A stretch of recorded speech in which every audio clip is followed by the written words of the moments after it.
जगजीत सिंह और मैंने 1965 से लेकर आज तक की यात्रा साथ में की है। मैं जब बॉम्बे में उनको मिला 1965 में फिर से यूनिवर्सिटी के बाद, तो उस संघर्ष से लेकर अभी तक जो भी उनके जीवन में गुजरा या मेरे जीवन में गुजरा, हमने हमेशा एक दूसरे को शेयर किया। मैं अपनी ज़िंदगी के जितने भी दुख दर्द खुशियाँ सब उसके साथ बांटता था। अभी भी इस साल में मेरे बर्थडे भी आए थे। उनके पास स्पिरिचुअल पावर बहुत स्ट्रॉन्ग है।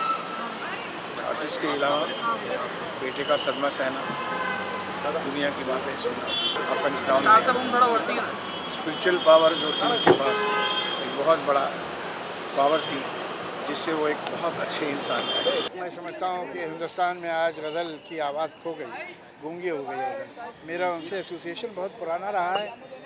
1980-81 में हमने पहली बार साथ में काम किया था। कुलदीप सिंह की म्यूज़िक थी, इन्होंने गाए थे गीत गज़लें, तुमको देखा तो ये ख्याल है वगैरह। और उसके बाद हमने 2 एल्बम भी साथ में किए, साथ में काफ़ी काम किया, बहुत प्रोग्राम साथ में किए। As a matter of fact जिस दिन उनको ये सुबह अटैक हुआ है उसके एक दिन पहले शाम को उन्होंने मुझे फ़ोन किया था कि अगले साल अप्रैल मई में अमेरिका 12-14 प्रोग्राम साथ में करने के लिए, और मैं अपनी शायरी सुनाऊँ, वो अपनी गज़लें सुनाएं।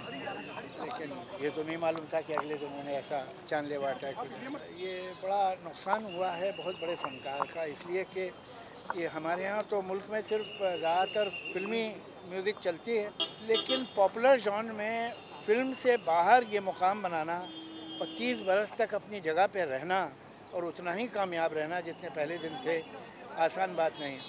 उनका पहला जो एल्बम मुझे याद पड़ता है लेट 70s में आया था, और उसमें पहला गीत था बात निकलेगी तो फिर दूर तलक जाएगी। बात निकली और दूर तलक गई। एब्सोल्युटली, मतलब कोई कहने के लिए शब्द नहीं है। एक ऐसा इतिहास गज़लों का, एक ऐसा शहंशाह, ऐसा बादशाह, और इतने ही अच्छे इंसान। मेरे तो उनके साथ में ऐसे ऐसे खूबसूरत मोमेंट्स हैं कि मैं आज उन्हीं की 2 पंक्ति मुझे याद आई कि तुम चले जाओगे तो सोचेंगे, तुम चले जाओगे तो सोचेंगे, हमने क्या खोया, हमने क्या पाया। तो आज ये सोचने पे हम मजबूर हो गए हैं कि जगजीत जी गए हैं, लेकिन हमें क्या दे करके गए हैं। मुझे लगता है कि जीने का सबसे खूबसूरत तोहफ़ा, जो प्यार, जो रोमांस हम कहते हैं, वो जगजीत जी हमें सिखा के गए। गज़लों ने जगजीत सिंह को नहीं नवाजा, बल्कि जगजीत सिंह ने गज़लों को नवाजा। और पूरी दुनिया में जो लोकप्रियता मिली है गज़लों को, वो सिर्फ जगजीत सिंह की वजह से मिली है, क्योंकि उससे पहले जो गज़ल गायकी होती थी, इतने मुश्किल अल्फाज होते थे कि आम आदमी के सर पे से निकल जाते थे ऊपर से। जगजीत सिंह ने उन गज़लों का चयन किया जो एक आम आदमी की समझ में आए। मैं उन्हें बहुत करीब से जानता हूँ। 1973 से मेरी उनकी दोस्ती थी। वो आदमी जो है वो फ़कीर बादशाह था। फ़कीर इसलिए था कि आप प्यार से उनसे कोई भी काम करवा लीजिए, वो घर में आके भी आपके गा जाएंगे बगैर एक पैसा लिए। शेर है कि खाकसारों से खाकसारी थी, सर बुलंदों से इनकसार ना था। कभी वो किसी के आगे किसी के आगे वो झुके नहीं हैं। उनके बारे में मैं ये भी कहूँगा कि जिस ट्रेजेडी से वो गुजरे हैं, किसी भी इंसान के लिए दुनिया में सबसे मुश्किल वो लम्हा होता है कि उसे अपनी औलाद की लाश अपने कंधों पर उठा के ले जानी होती है। उस दौर से भी जगजीत सिंह गुजरे हैं।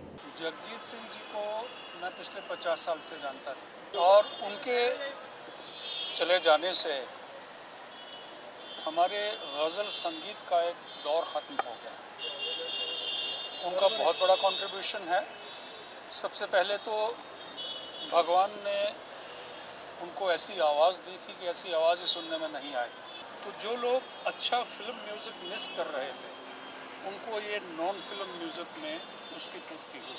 बहुत अच्छे इंसान थे और हम उनको हमेशा मिस करेंगे, लेकिन जगजीत सिंह की आवाज़ हमेशा जिंदा रहेगी।